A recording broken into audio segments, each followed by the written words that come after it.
Assalamualaikum warahmatullahi wabarakatuh. Untuk akuntansi manajemen kelas 3A ya. Hari ini kita akan membahas tentang penggunaan informasi akuntansi pertanggungjawaban dalam penilaian kinerja. Jadi langsung saja, perusahaan di akhir periode atau akhir tahun itu harus menilai bagaimana kinerja perusahaan selama setahun ke belakang. Bagaimana pencapaian tujuannya, bagaimana keefektivitasan operasionalnya. Nah, di sini pada aspek kinerja keuangan itu ya terkait dengan urusan keuangan, misalkan bagaimana penekanan biaya atau keefisienan biaya yang digunakan oleh perusahaan, atau bagaimana perusahaan telah memperoleh labanya sudah baik atau belum. Nah, seperti itu. Nah, di sini penilaian kinerja keuangannya kita bisa menggunakan rasio-rasio keuangan. Nah, rasio keuangan sendiri adalah ukuran dari penilaian kinerja keuangan. Nah, interpretasi atau penjelasan dari rasio keuangan ini sendiri itu berbeda-beda setiap rasio keuangannya. Nah, penilaian kinerja keuangan di sini biasanya, ya bukan biasanya, tapi pada sebagian besar itu terkait dengan laba. Jadi di sini kita akan membahas tentang penilaian kinerja dari pusat pertanggungjawaban laba. Nah, laba itu yang mewakili kinerja keuangan dari perusahaan. Misalkan dia memperoleh laba yang tinggi. Nah, berarti perusahaan itu sejahtera, atau perusahaan itu telah sehat kesehatan keuangannya. Dia memperoleh laba yang tinggi, bisa membayar karyawannya, kemudian bisa bisa mengembangkan produk untuk ke periode kedepannya, atau yang lain-lain. Nah, pusat laba sendiri kan kita sudah belajar, yaitu pusat pertanggungjawaban yang bertanggung jawab atas penerimaan laba dan efisiensi biaya.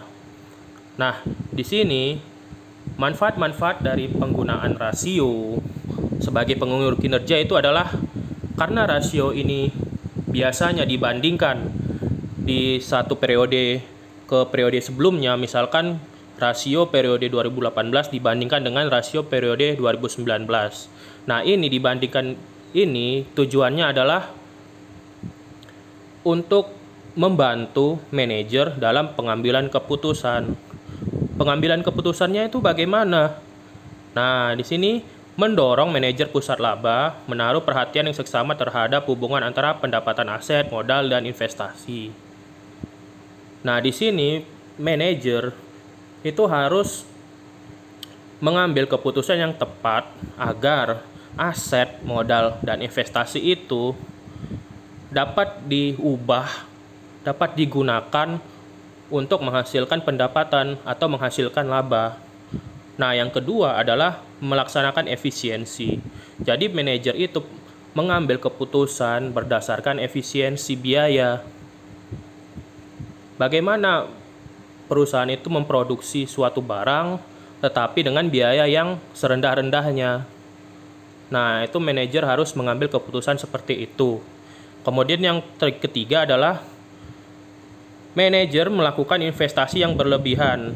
Nah, ini adalah pencegahan dari manajer melakukan investasi yang berlebihan. Kalau investasi yang berlebihan, takutnya nanti malah tidak menghasilkan laba atau rugi. Nah, ini rasio-rasio ini mencegah manajer untuk tidak berinvestasi ke yang tidak perlu, tidak berinvestasi berlebihan. Nah, di sini rasio-rasionya apa saja? Nah, untuk mengukur kinerja pusat pertanggungjawaban laba digunakan beberapa ukuran. Nah, ukuran ini berupa rasio-rasio yang berhubungan dengan investasi, aset atau aktiva, ekuitas atau modal. Nah, rasio-rasionya di sini ada 3. Yang pertama adalah ROI, ROA, ROE. Di sini nilainya dalam persenan, karena dia kan rasio. Rasio kan bisa diubah ke persenan. Nah, di sini ROI, ROA, ROE ini menandakan kemampuan perusahaan dalam menggunakan, kalau ROI investasi, kalau ROA aset, kalau ROE ekuitas atau modal. Nah, bagaimana kemampuan perusahaan dalam mengubah akun-akun tersebut menjadi laba?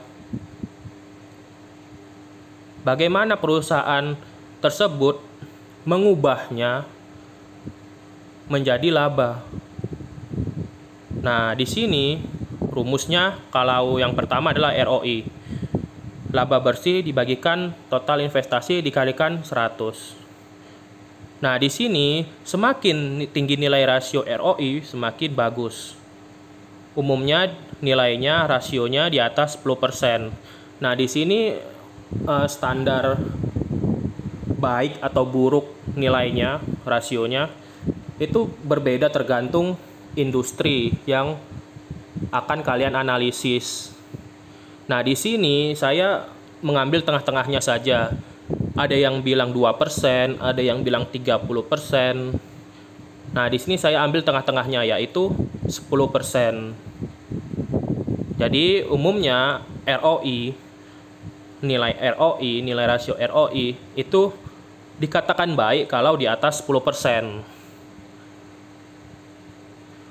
Nah, kalau ROA sama dengan ROI, semakin tinggi nilai rasionya semakin bagus.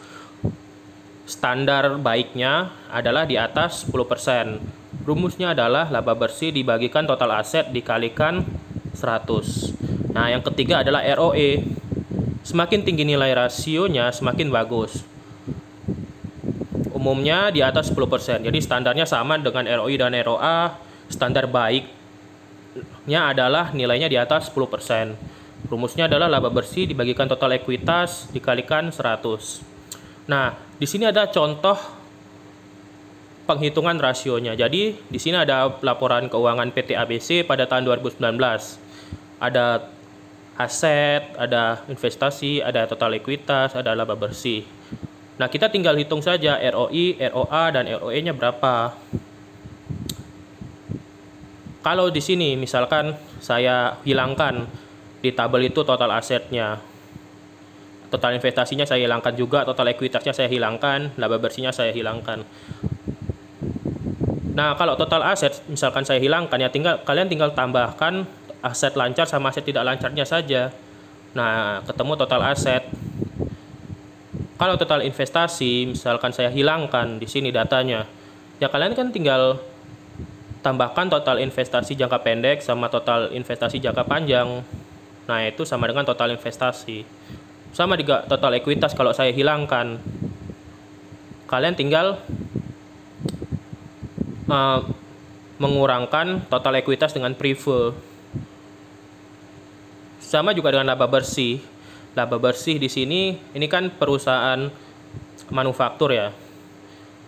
Jadi penjualan kalian kurangin dengan harga pokok produksi sama total biaya. Nah, itu kalian ketemunya laba bersih.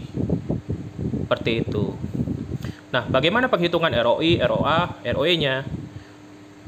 Nah, di sini kita jawab ROI-nya dulu. Pertama, laba bersih dibagikan total investasi dikalikan 100. Laba bersihnya tadi berapa? Di situ ada 3.650.000. Dibagikan total investasinya sebesar 7 juta. Jadi dikalikan 100, ketemu 0,52 dikalikan 100 sama dengan 52%. ROA-nya ya tinggal diganti aja bawahnya jadi total aset, jadi sama dengan 3.650.000 dibagikan total aset sama dengan yang paling atas itu di tabel 3.500 kali 100 sama dengan 1,04 dikalikan 100 sama dengan 104%. ROE-nya tinggal digantikan saja dengan total ekuitas dikalikan 100. 3.650.000 dibagikan dengan total ekuitas yang ketiga. Itu di tabel total ekuitas 6.500.000. Jadi 3.650.000 dibagikan 6.500.000. dikalikan 100 sama dengan 0,56 dikalikan 100 sama dengan 56%. Nah, angka-angka ini maksudnya apa? Ya, kita sudah mendapatkan hasilnya, nilainya, ROI, ROA, ROE-nya. Maksudnya apa angka-angka ini? Nah, di sini interpretasinya atau penjelasannya.